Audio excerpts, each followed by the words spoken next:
السلام عليكم ورحمة الله وبركاته. ازيكم حبايبي، عاملين ايه؟ النهارده ان شاء الله اليوم ال45 معانا في دورة فراخ رمضان. وهنوزن ان شاء الله مع بعض النهارده حبايبي.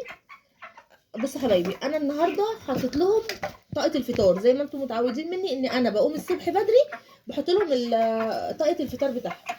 فلاحظت عليهم ان هم في شوية اسهالات. طبعا واحنا عارفين ان احنا ما ينفعش ندي علاجات قبل ما نذبح على الاقل باسبوع. فانا النهارده ان شاء الله هوزن معاكم، وبعد ما هقفل الفيديو هنصور فيديو تاني وهينزل لكم بكره بالذبح. فانا هذبح النهارده باذن الله، يعني ده عشان كده انا مش هحط لهم اكل ولا هحط لهم اي حاجه. بصوا حتى الحاجه بتاعتهم فاضيه اهي من طاقه الفطار بتاعتهم. ف بصوا يعني اعزكم الله، الاسهالات اللي انا بتكلم فيها اهي دي. فطيب لو انتوا عندكم حاجه زي كده او اسهالات زي ديت هنعمل ايه؟ لو لسه مش هتطبخوا دلوقتي هننزل بحلبه نص كوبايه حلبه مغليه.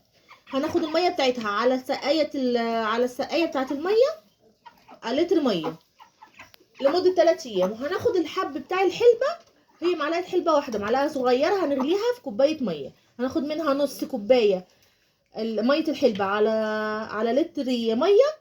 وهناخد الحب بتاع الحلبه هنحطه على العلف، هنقلبه مع العلف.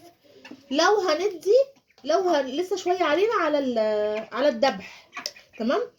طيب الحلبه ما منهاش ضرر ان احنا هنديها وهنذبح بعديها لان الحلبه اعشاب.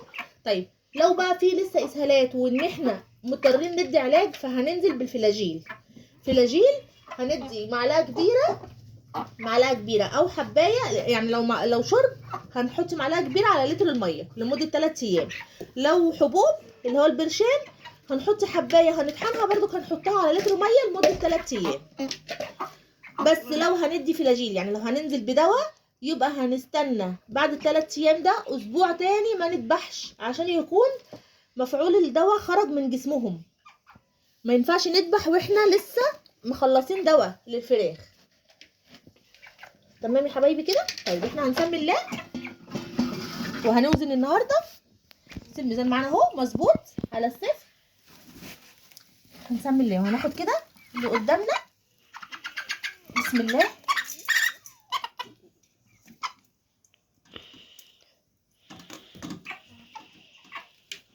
حبايبي اللهم بارك. 3 كيلو الا 100 جرام، 3 الا 100. دي فرخه حبايبي كمان مش ديك، انا بجيب لكم بس اللي قدام. بصوا ده ديك يا حبايبي اهو.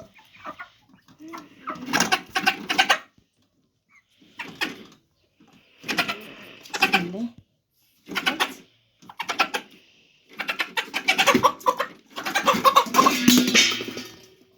طب يا حبايبي هحاول اثبته بس على الميزان وهرجع لكم تاني.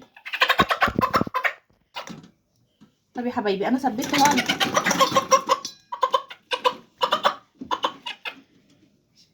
بسم الله. بس حبايبي اهو انا سبته كده اهو 3 كيلو و100 جرام او 50 جرام. هو ده لسه ما جاش على الواحد، يعني ما بين الواحد وما بين التلاتة، فكده هو 50 جرام. ماشي. الاوزان معانا حلوه جدا اللهم بارك. على 45 يوم، يعني احنا سيبناهم زياده عن دورتهم بقد ايه؟ 5 ايام. ال5 ايام دولت فرقوا معانا جدا في الوزن. طبعا لو سيبناهم اكتر من كده هيدوا معانا وزن برضو اكتر من كده. بس بصراحه انا مش عايزه اجازف وابتدي اديهم علاجات فابتدوا يخسوا مني وابقى جازفت في ميزانهم. هو ميزانهم كده مرضي جدا.